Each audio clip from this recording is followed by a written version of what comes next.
let's play some Pokemon. 3, 2, 1, go. Alright, so this is Pocket Monster Stadium, released in 1997 for the Nintendo 64. If you know anything about Pokemon Stadium speedruns, you know that they're awful, and very RNG heavy. However, the main thing that makes them very entertaining is they have a very large crowd effect. Means that many people can get engaged. So if you want to like root along and stuff, because I can't handle on the RNG and the run myself, we'll be trying to play this along as we go. This game was never released in America. It was released in 1997, purely for Japan. That is the worst lead I could have gotten. Great RNG so far. It was released in Japan purely as a way for consumers to have tournaments and the like on their own, using the 3D models capable with the Nintendo 64. I didn't get the burn there, which would save me a turn. Alright, we didn't get Leech Seed, so we're still fine. Pokemon Stadium has a weird history. This game was released in Japan and never released in the West. And then the next game, Pocket Monster Stadium 2, otherwise known as Pokemon Stadium, also nice pointless crit, it was released with a Gym Leader Castle mode to try to help consumers see it as a Pokemon game, as an actual Pokemon game, instead of just a battle simulator. One thing you might have noticed when I was picking my Pokemon is that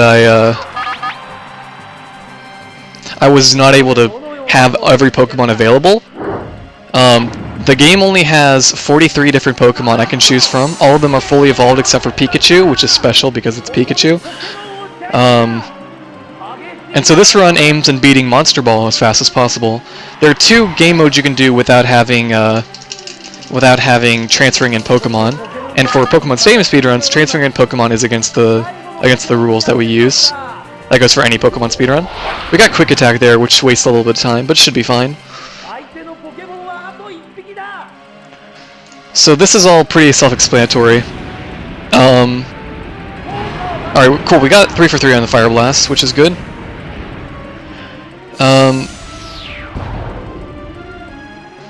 So yeah, there's 2 divisions. There's the L1-30, which is level 1 through 30 division, and then there is the there's L50-55, level 50 through 55 division, and that one is even more random. This one, the opponents have random Pokemon from a pool that they can choose from, and is very inconsistent. Maybe more testing will be done to be done if we can make that consistent at all. But as for right now, it's random and kind of awful.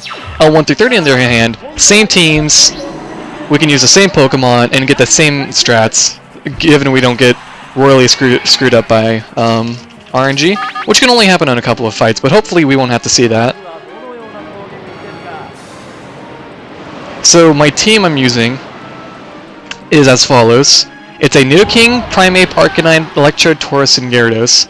Each of them serves some niche role in this run or another. Gyarados is very good for swooping this fight, and since it's Water, Stab, Surf, it does a lot of extra damage. Stab stands for Same Type Attack Bonus. The Same Type Attack Bonus allows for extra damage if the Pokemon uses the move of the same type as it is. So because Gyarados is Water type and I'm using Surf, I do extra damage, which is not necessarily needed for these lower level Pokemon, but still is very good on a later fight in the run, which is a very recent change to the route. Like I said earlier though, these levels are not at 30. It's level 1 through 30 division, but these Pokemon aren't at level 30. The Pokemon in this one are based on the Nintendo Cup 97, I believe. And, well, not Nintendo Cup 97, excuse me. Alright, we got a Substitute. That's not very good. It's time. That's time wasting. Substitute just wastes a bunch of time. You give a quarter of your health to form a Substitute, and it takes damage for you. Surf does more than the quarter of it, so it destroys the Substitute.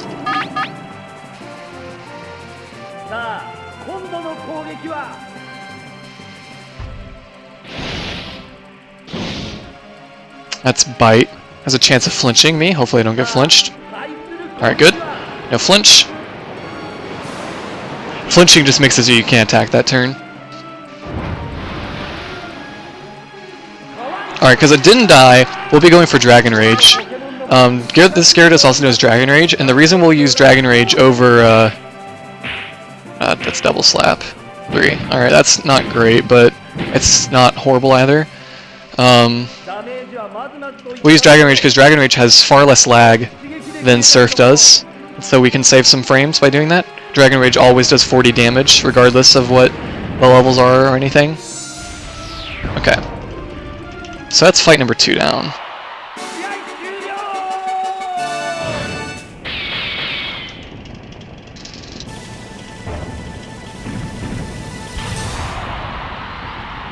If you have any questions, feel free to ask. I'll try to answer them as I go through.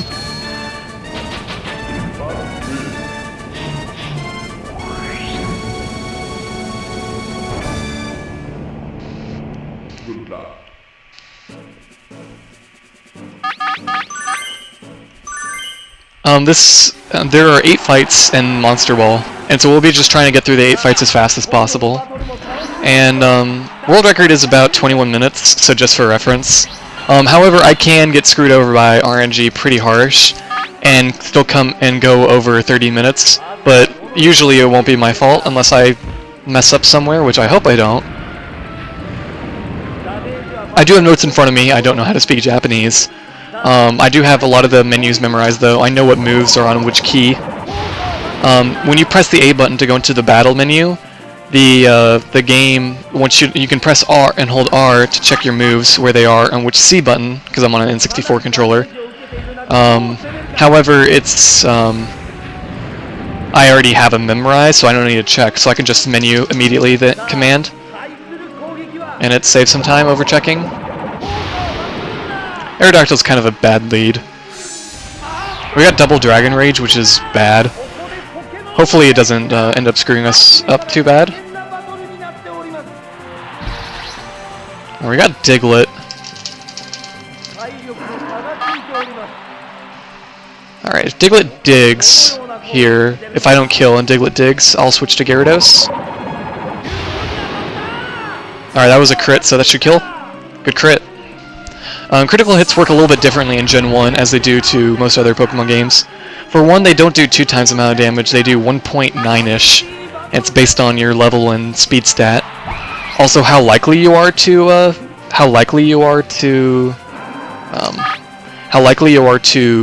critical is also based on your speed stat. That's why Pokemon such as Persian and Jolteon can abuse that with their high critical hit ratios. That was intentional, by the way. The Primeape would kill me either way, and since I knew how to go before it, it would be faster to kill myself than to switch out. And so for the last part, we'll be going to Gyarados, and I'll be pulling off a Dragon Rage to finish this fight.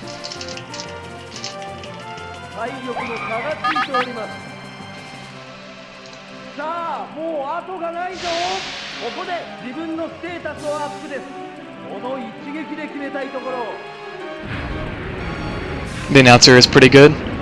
Oh yeah, I'll let you guys listen to it after next time.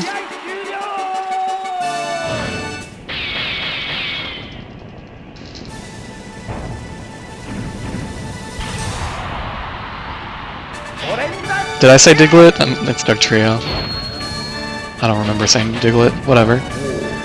Alright, so listen to this, what the announcer says.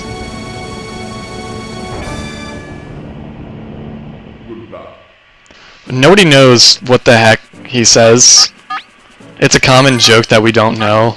I'm sure if I spoke Japanese I'd be able to figure out what it was, but it just kind of sounds like Huda. Like H-O-O-D-A-H, so that's what we usually say every time a battle starts is Huda.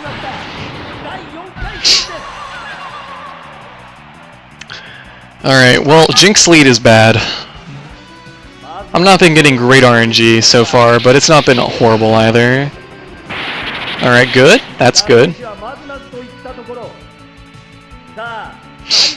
Depending on how much damage Jinx does will depend on how much, if I need to boom or not.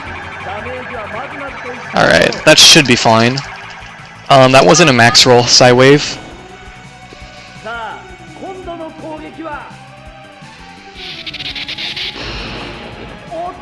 Nice Thunder Miss. I'll probably have to boom now.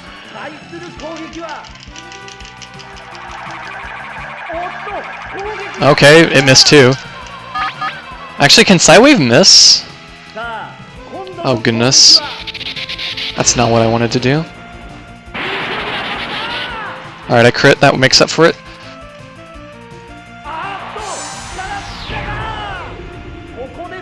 Oh hey, it has 100% RNG. That was 100% accuracy. That was a Gen 1 miss.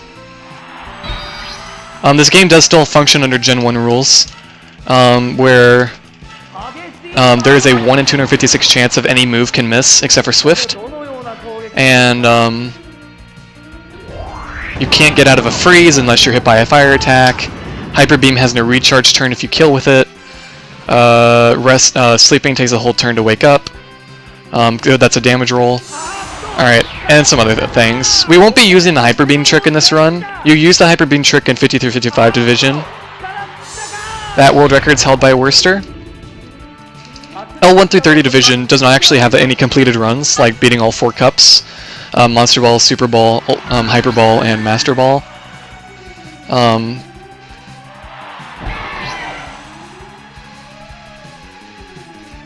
Alright. So we'll be, but there's no completed runs for those because the amount of good RNG you need to beat it with rentals is absolutely insane. If you thought English Stadium was bad, you know nothing. It's awful. This will be the last trainer with Pokemon under 30 HP or 30 levels, excuse me.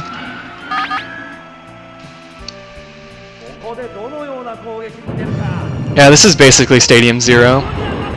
Alright, that was a nice crit to get.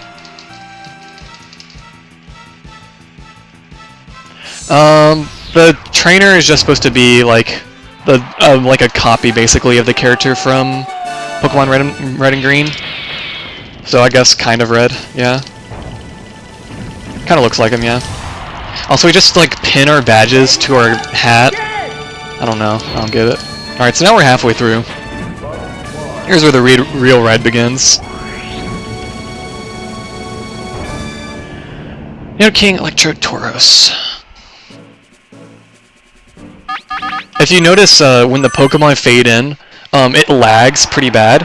And because of that, I don't actually pick my Pokemon immediately. Because of how bad it lags, it's actually likely to drop my inputs. So I just wait until it's all finished loading before I pick. Also, sick Snorlax lead. Sick Snorlax lead.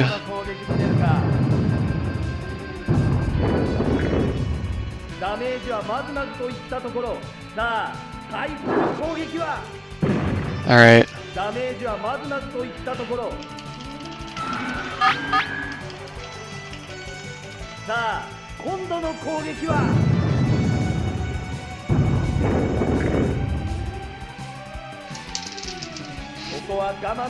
Alright, cool, Bide. Bide just lets us wail on Snorlax, basically. That was very kind of it to do that. The AI in Monster Ball is very, very lenient. It almost seems like it's not... like the game doesn't want to kill you. Like, I don't know how to explain it. If we get to a scenario, the game will seem like... the game won't finish you off. Except for the last fight. The last fight will finish you off if you get into a bad skirmish.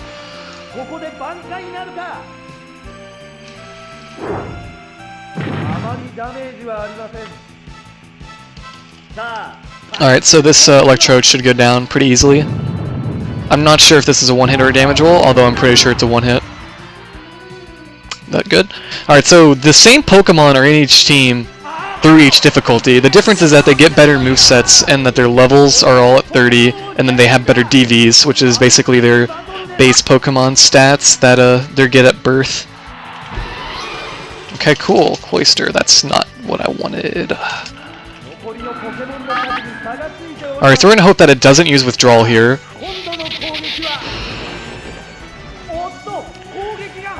Does it use Withdrawal?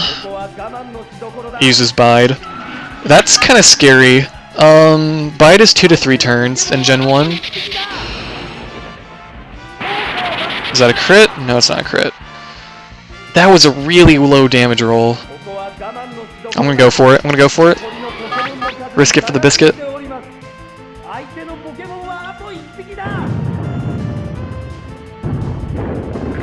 I didn't think so. That was also a really low Earthquake roll. I got 2 really low damage rolls. Yeah, there goes Bite. I'm dead. I'll just bring in Tauros and double edge it really fast. Oh, that's another thing in Gen 1. We'll be using this a little bit. Is that if a Pokemon uses a move that inflicts recoil, but it defeats the opposing Pokemon before the turn ends. So I'm gonna, for example, I'm gonna feint this Cloyster. I'm not gonna take any recoil damage, which definitely saves some time. Since the double edge animation is faster than Tauros' stomp animation.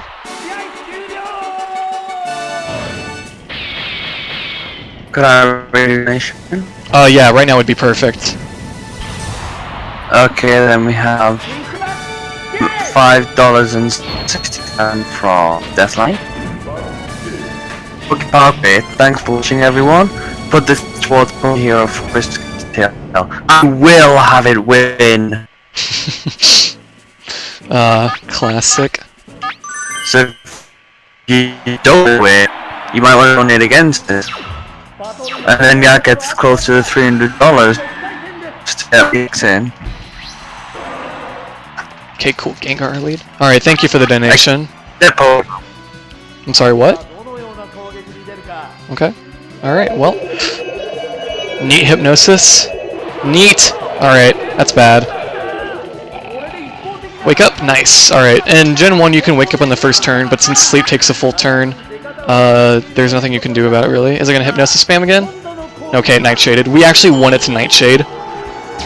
Due to the amount of HP we have, and Nightshade always doing 30 because it does the amount of damage that its level is. So Gengar's a level 30, so it does 30 damage. That's actually what we want it to do, because it can either do Nightshade, Confuse Ray, or Hypnosis. And obviously Confuse Ray and Hypnosis are not good, so we want it to use Nightshade.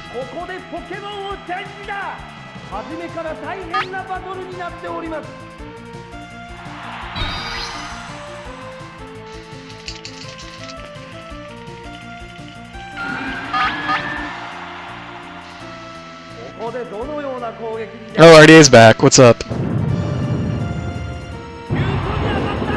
That's a crit. Will this kill? I don't know how this crit works. Yo, we one-shot the Chansey.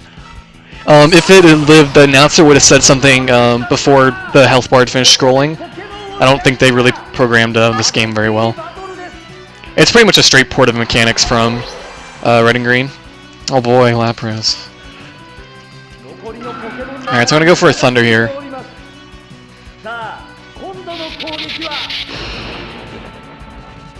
Alright, good. That's good. Alright, we want this Earthquake to do 36 damage. It can do more, that's fine, but we want it to do at least 36.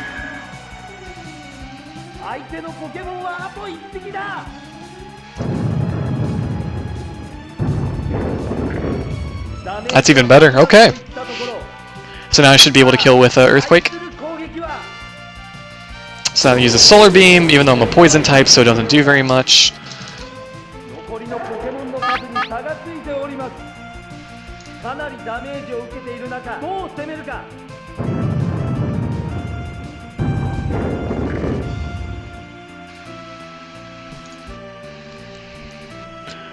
Okay. So far, not so bad. 2 fights left, and then we're done.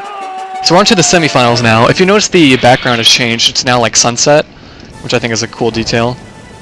A little bit of polish, even though this game was thrown together in just a few months. Well, not a few months, but a relatively short development cycle. Okay, so we're picking Tauros, Arcanine, Nidoking.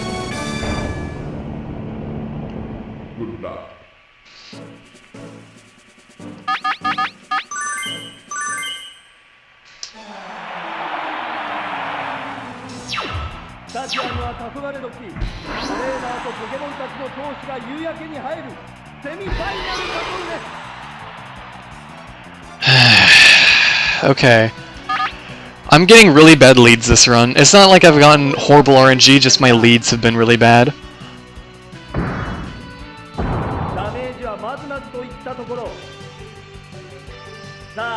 This is going to be really slow if I get it. Nope, that's not happening. Ugh. So we're gonna bring up our backup. This game is really well programmed. Gen 1 in general is just very well programmed. So I will use Fire Blast on this Ice and Water type, which should do neutral damage. Cool, I called the Blizzard. Okay, it didn't freeze me, that's all that matters. Alright. Forgot momentarily where it was, so I had to check. This should do about half of its remaining health. If I hit it. Alright, withdrawal's good. Again, like I'm saying with the CPU doesn't want to kill you thing. I appreciate it very much. It makes this game actually able to be run in a marathon. Because if the AI was like actively out to kill you, I'm not sure this would be safe. Also, thank you for the double miss. Thank you for the double withdrawal. Man, this is a war of attrition.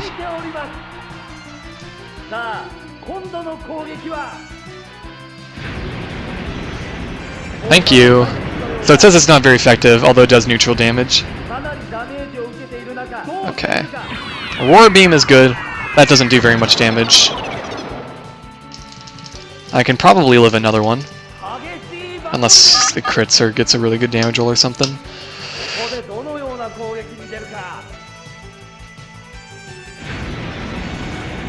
Alright, good. Good. We didn't lose Tauros, which is the main thing.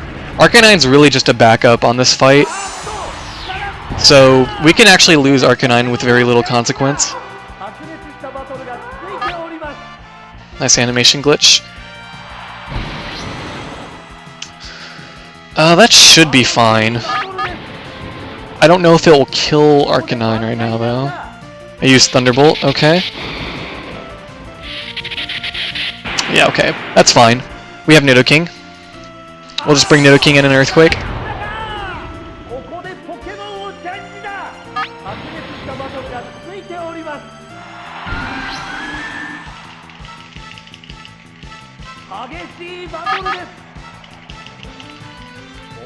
The way I'm holding my controller, by the way, is I have my left hand just on the leftmost handle using the control pad. Doesn't affect me, that's neat. And then I have my left hand, I have my middle finger on the R button, and then I have my, on the bottom of the control pack, so they're on the rightmost handle. So my middle finger's on the R button, and then I have my index finger on the C buttons, and then I have my thumb on the A button.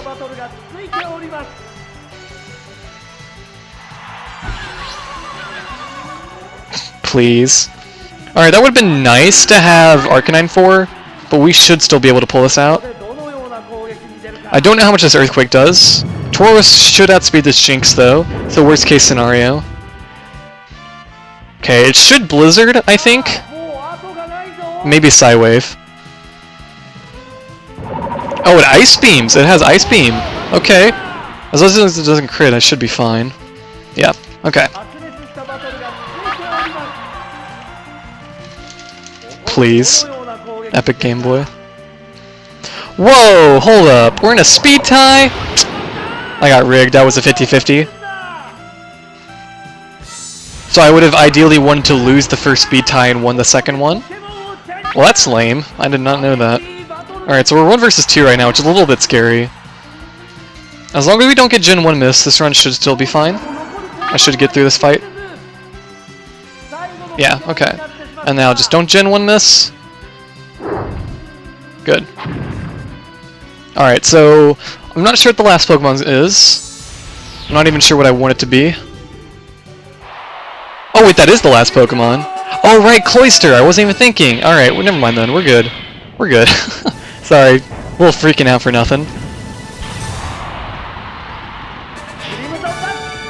Alright, last fight.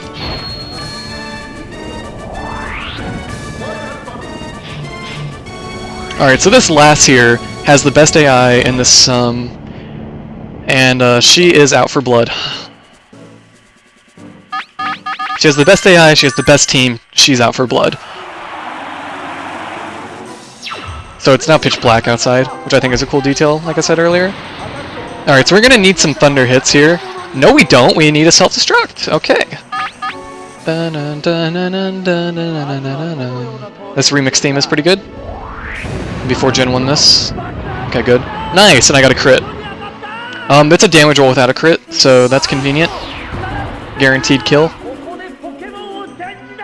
Damage roll, by the way, is a Pokemon has a fluctuation of damage that it can do, so it won't always do max damage. I'll bring in Nidoking.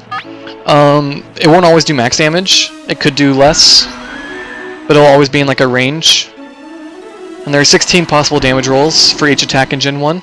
That was not the good decision to make. Actually, that probably was. Okay, I'm faster. If I can hit this Thunder, that'd be really good. Nice. You can tell by how the camera is if you hit a Thunder or not. Or a Fire Blast or anything that isn't. Or any move, really. Alright, Nidoking does know Double Edge. I will use it here if I live. Alright, cool. Oh, cool. Alright, Double Edge should kill. I don't know why I wouldn't. Nice. Alright. That made me so I didn't have to rely on Thunder, because Gyarados is a flying type, so I don't have to use Earthquake. Oh, sorry, I can't use Earthquake. Alright, so 2 versus 1. I would like to see... That's not what I wanted to see. Ooh, okay, this can be a little scary. Alright. No, it Nightshaded. Okay. Alright, boys. I actually am not favored to win this fight anymore. So all I have left is Tauros, and Tauros' only non-normal type move is Ice Beam. And so I either need to freeze with Ice Beam here, or I just need to like really get a ton of crits. I am not favored to win this, and if I lose it's not great. But I mean, it's okay. That's a crit. There you go, that's something.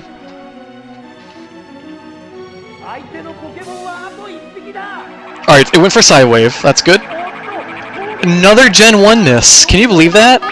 2 Gen 1 misses, both against me.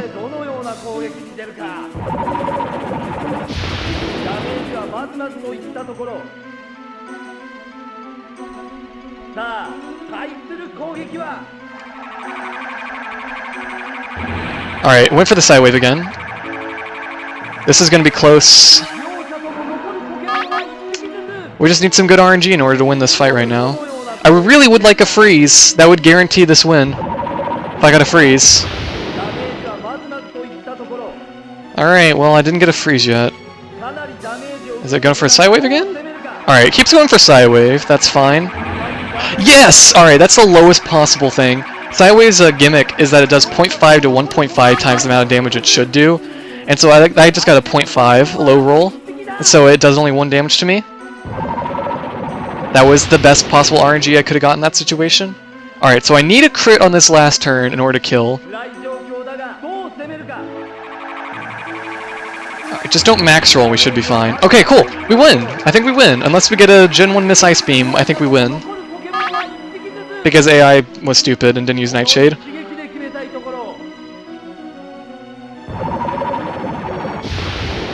Okay. And now... if it uses Psywave, that would be really nice. Yeah, okay. This thing also knows Nightshade. It's not using it though. Oh, that's exactly 30. Ooh, okay. I have a 255 out of 256 chance of winning right now. Alright, cool. We did it. That was a little bit scary.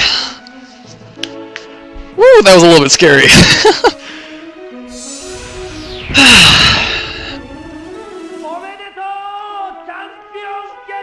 Alright, timing ends when the last badge hits my hat. Looks like I'm barely underestimate. Nice. Alright. And... time.